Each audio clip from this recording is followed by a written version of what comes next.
Hi friends, வாங்க இன்றைக்கி ஒரு சூப்பரான இட்லி பொடி தான். நான் என்ன பக்குவத்தில் செய்கிறேன்றது தான் இப்போ வரையும் நான் போட்டுட்ருக்கேன். நீங்கள் அதெல்லாம் அதாவது செஞ்சு சாப்பிட்டு பார்த்துட்டு எப்படி இருக்குன்னு சொல்லுங்கள்.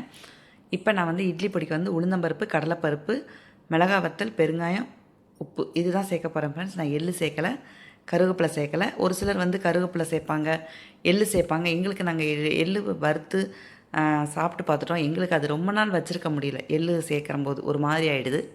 எனக்கு பர்சனலாக எள்ளு சேர்க்குறது ரொம்ப நாளைக்கு வச்சுக்க முடியலைங்கிறனால நான் எள்ளு சேர்க்கல ஃப்ரெண்ட்ஸ். இப்போ இந்த டம்ளர் வந்து 150 கிராமு. 150 கிராமில் உளுந்தம்பருப்பு எடுத்திருக்கேன். அதில் 100 கிராம் கடலப்பருப்பு எடுத்திருக்கேன். இப்போ இதை நல்லா நம்ம வறுத்துக்கலாம். இட்லி பொடி வந்து நாங்கள் யாருமே நான் அவ்வளோவா சாப்பிட்டுக்க மாட்டோம் ஃப்ரெண்ட்ஸ். நானும் தொட்டுக்க மாட்டேன். நான் டிஃபன் சாப்பிட்றதே ரொம்ப ரேரு. குழந்தைங்களுக்கும் இட்லி பொடி பிடிக்காது. அப்படியே நம்ம அரைச்சி நல்லா சூப்பராக ஃப்ரெஷ்ஷாக அரைச்சி இப்போ நான் ஒரு 2 தோசைக்கு இட்லி பொடி சாப்பிட்டுக்கிறீங்களா, மத்தியானம் வச்சா சாம்பார் இருக்குது, இட்லி பொடி தொட்டுக்கிறீங்களா அப்படின்னா, இட்லி பொடி அம்மா வேண்டாமா, எனக்கு பசியே இல்லாத மாதிரி இருக்குமா அப்படிம்பாங்க. சரி, இட்லி பொடி பிடிக்காதனால பிள்ளைங்க எப்படிலாம் சொல்கிறாங்க அப்படின்னு நினச்சிட்டு, பிள்ளைங்க எப்படி சொல்கிறாங்கன்னு நமக்கு தானே தெரியும் இல்லையா. இங்கே பாருங்கள், இப்போ பாதி வறுத்தாச்சு. அப்புறம் நான் சொல்லுவேன், தேங்காய் சட்னி அரைக்கவாம்மா அப்படிம்பேன். ஓகேம்மா, தேங்காய் சட்னி அரைச்சிங்கன்னா ஒரு 2 தோசை ஊற்றுங்க அப்படிம்பாங்க. அப்போ நான் உள்ளுக்குள்ளேயே சிரிச்சுக்குவேன். நமக்கு சாதாரண ஒரு வேலை தான் தேங்காய் சட்னிங்கிறது. ஆனால் அது அவங்களுக்கு அவ்வளோ பெரிய ஒரு இஷ்டமான ஒரு அது சட்னின்னு தான் சொல்லணும். தேங்காய் சட்னி என் பசங்களுக்கு ரொம்ப ரொம்ப பிடிக்கும். 2 பத்தை போட்டு பொரிகளில் பச்சை மிளகா போட்டால் தேங்காய் சட்னி ரெடி ஆகிடுச்சு. ஆனால் சில நேரம் நமக்கு அது முடியாமல் தான் நம்ம கேட்போம். ஆனால் அவங்க அதை நம்மக்கிட்ட அரைங்கம்மா அப்படின்னு சொல்லாமல், வேண்டாம்மா எனக்கு பசி இல்லை அப்படிம்பாங்க. குழந்தைங்களுடைய வயிற்று பசி அறிஞ்சு கொடுக்குறவ தான் பெத்த தாய் இல்லையா. அதுக்கப்புறம் கல்யாணம் பண்ணதுக்கப்புறம் ஒய்ஃபு, பிள்ளைங்களுக்கு வந்து அம்மா அப்புறம் ஒய்ஃபு, அவங்க தான் நம்ம வீட்டுக்காருக்கு என்ன பிடிக்கும், பிள்ளைக்கு எப்படி பிடிக்கும் அம்மாவுக்கு அப்படின்றது அம்மாவுக்கும் ஒய்ஃபுக்கும் தான் தெரியும் இல்லையா. அந்த மாதிரி நான் நினப்பேன். சரிப்பா, தேங்காய் சட்னி அரைக்கிறேன் அப்படின்னா 2 தோசைங்கிற இடத்துல 3 தோசை உள்ளே போகும் ஃப்ரெண்ட்ஸ். அதாவது சின்ன சின்ன மெல்லிஸாக தான், ரொம்ப சாப்பிட மாட்டாங்க பிள்ளைங்க, ரொம்ப அப்படியேலாம் சாப்பிட மாட்டாங்க. ஆனால் அவங்க கேட்குற அளவுக்கு நான் வச்சுக்க மாட்டேன். எதுவுமே இது பண்ணி கொடுங்க, அது பண்ணி கொடுங்கன்னு குழந்தைங்க கேட்டதில்லை. ஆனாலும் அவங்க கேட்குற அளவுக்கு வைக்காமல் நம்ம நல்லா தான் பண்ணி கொடுக்குறோன்ற ஒரு திருப்தி அம்மாமார்களுக்கு எல்லாமே. அப்படிங்கும்போது தேங்காய் பொடி, தேங்காய் இட்லி பொடியாக இருக்கட்டும், இல்லை இட்லி பொடியாக இருக்கட்டும், நம்ம என்றைக்காவது ஒரு டீஸ்பூன் வச்சுக்கப்பா, அரைச்சிருக்கேன் அம்மா ஃப்ரெஷ்ஷாக அப்படின்னா ஒரு டீஸ்பூன் விட்டு நல்லெண்ணெய் விட்டு சாப்பிடுவாங்க ஃப்ரெண்ட்ஸ். ஆனால் பிடிச்சி சாப்பிட்றாங்களான்னா கண்டிப்பாக என் பிள்ளைங்களுக்கும் இட்லி பொடி பிடிக்காது, எனக்கும் பிடிக்காது. அப்புறம் ஏன் வறுக்கிறீங்கன்னு ஒரு கேள்வி வரும். அது ஏன்னா நம்ம ட்ராவலுக்கு போகிறோம். இப்போ பாருங்கள், 3/4 இது வறுத்தாச்சு ஃப்ரெண்ட்ஸ். இன்னும் கொஞ்சம் போல் ஒரு 5 நிமிஷம் தான் வறுக்கணும். நல்லா வறுத்துக்கணும் இட்லி பொடிக்கு. அப்போ தான் அந்த மனம் நல்லா வரும். நம்ம சாப்பிடும்போது அந்த பிசுபிசுப்பு தன்மை நமக்கு ஒட்டாது, இல்லைன்னா அந்த பல்லில் அப்படியே ஒட்டிக்கும். எத்தனை பேர் இதை ஃபீல் பண்ணியிருக்கீங்க அப்படின்றது. இந்த உளுந்தோடைய வறுக்கிற தன்மை கம்மியானால் அந்த மாதிரி இருக்கும். நான் நினப்பேன், நேரம் வரையும் பசியிலேன்னு சொல்லிட்டு இருந்த பிள்ளை இன்றைக்கி நம்ம சட்னி அரைச்சி தோசை ஊற்றுறேன்னு ஓகேம்மா அப்படின்னா அது அவ்வளோ சந்தோஷமாக சொல்லுவாங்க ஃப்ரெண்ட்ஸ். அப்போ நான் நினப்பேன், இதை முன்னாடியே நம்ம செஞ்சுருக்கலாமே அப்படின்னு நான் நினச்சிருப்பேன்.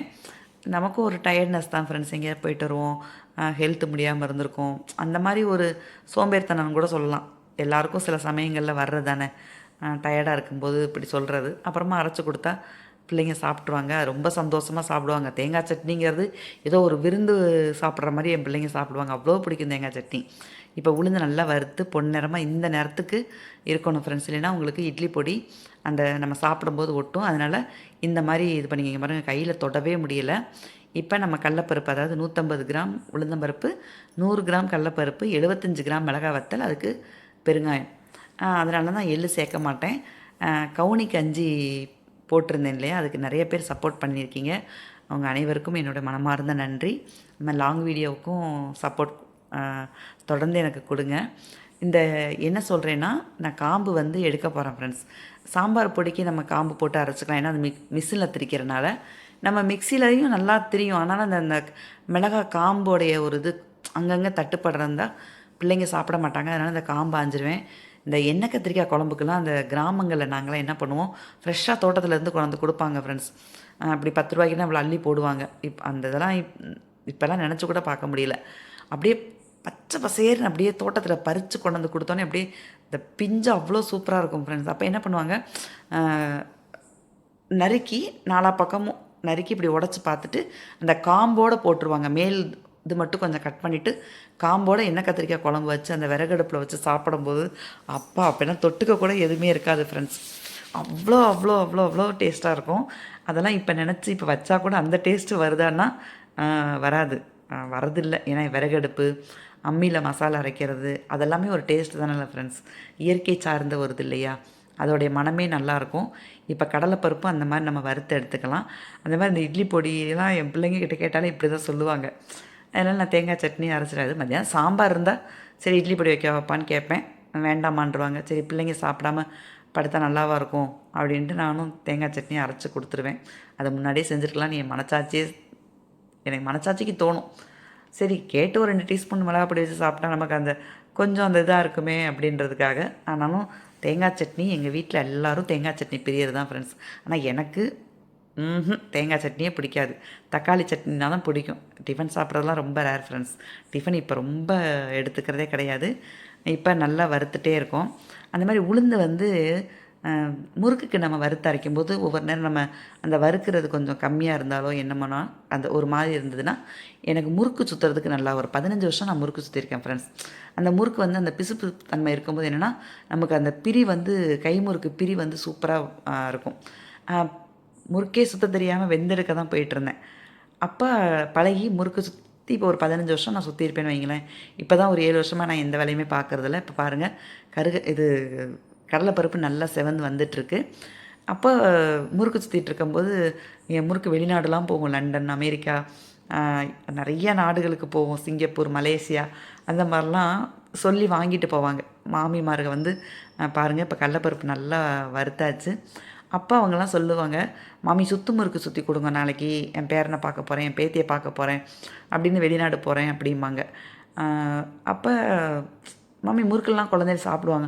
முறுக்கு கொடுத்தா சுத்து முறுக்கு கொடுத்தா குழந்தைகள் சுற்றி சுற்றி வருவா மாமி, அதனால் சுத்து முறுக்கு வாங்கிட்டு போகிறேன்பா. அப்போ நான் நினப்பேன், நம்மளும் பேரம்பேத்தி எடுக்கும்போதெல்லாம் நம்ம குழந்தைங்க நம்ம பேரம்பேத்திகளுக்கு சுற்றி கொடுக்கணும் அப்படின்னு ஆசைப்படுவேன். ஆனால் இந்த 3 வருஷமாகவே கை முடியாதனால என் பேரனோடைய ஆயுஷமத்துக்கும் என்னால் சுற்ற முடியல, கை பிரச்சனையாக இருந்தது. என் பேத்தியோட ஆயுஷமத்துக்கும் கை சரியாகலை, கை வலி இருக்குது. அடுத்து பகவான் புண்ணியத்தில் என் பேரனோடைய உபநயம் அதாவது பூனல் அப்போ ஆயுசோடு நான் இருந்தேன்னா என் பேரனுக்கு முறுக்கு சுற்றி மனையில் வைக்கணும்னு எனக்கு ரொம்ப ரொம்ப ஆசையாக இருக்குது. ஏன்னா எத்தனையோ குழந்தைங்களுக்கு நம்ம சுற்றி கொடுத்துருக்கோம், எத்தனையோ பூஜைகளுக்கு சுற்றி கொடுத்துருக்கோம், கும்பாபிஷேகத்துக்கு சுற்றி கொடுத்துருக்கோம்.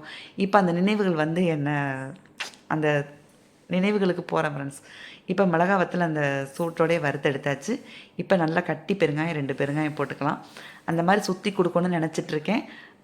ஓகே, அதுக்கு என்ன பிராப்தம் அப்படின்றது நமக்கு தெரியாது இல்லையா. நாளைக்கு என்ன நடக்குங்கிறதே நிச்சயம் இல்லாதது. அதனால் பேரனுக்கு பூனல் நடக்கும்போது கண்டிப்பாக கடவுள் ஆயுசோடு நம்மளை போட்டிருந்தாருன்னா கண்டிப்பாக சுற்றணும்னு நான் நினச்சிட்ருக்கேன் ஃப்ரெண்ட்ஸ். வாங்கிட்டு போகிறவங்க எல்லாமே முறுக்கு உங்கள் சுற்று சூப்பராக இருக்குது மாமி அப்படிம்பாங்க. நான் அடுத்து இந்த செப்டம்பர், அக்டோபர்லாம் முடிஞ்சதுக்கப்புறம், ஏன்னா செப்டம்பர் வரையும் எங்களுக்கு ஃபங்க்ஷன் இருக்குது ஃப்ரெண்ட்ஸ். அது எல்லாருக்குமே ஒரு கனவு தான். கனவுன்னு சொல்லும்போதே உங்களுக்கு தெரிஞ்சிருக்கும், அந்த கனவுலேயே அந்த அந்த விஷயங்கள் வந்துடும். அந்த மாதிரி ஏற்கனவே கடவுள் கொடுத்துருக்காரு. இன்னொரு அந்த இதுவும் அமையிறதுக்கு வேலை நடந்துகிட்ருக்கு. கடவுள் கொடுத்தது அந்த வேலை நடந்துகிட்ருக்கு. அது செப்டம்பர் மாதம் தான். கண்டிப்பாக உங்கள்கிட்ட சொல்லுவேன். இப்போ எல்லாமே வறுத்து ஒரு பேசனில் கொட்டியாச்சு. உங்கள்கிட்ட இந்த மாதிரி நான் லாங் வீடியோ போடும்போது என்னுடைய உணர்வுகளை, என்னுடைய சந்தோஷங்களை, என்னுடைய நினைவுகளை உங்கள்கிட்ட ஷேர் பண்ணிக்கும் போது எனக்கு ரொம்ப ரொம்ப மன நிறைவாக இருக்குது. அந்த மாதிரி முறுக்கு சுற்றுற அனுபவம் எங்களுக்கு அந்த நினச்சிட்டே இருக்கேன்.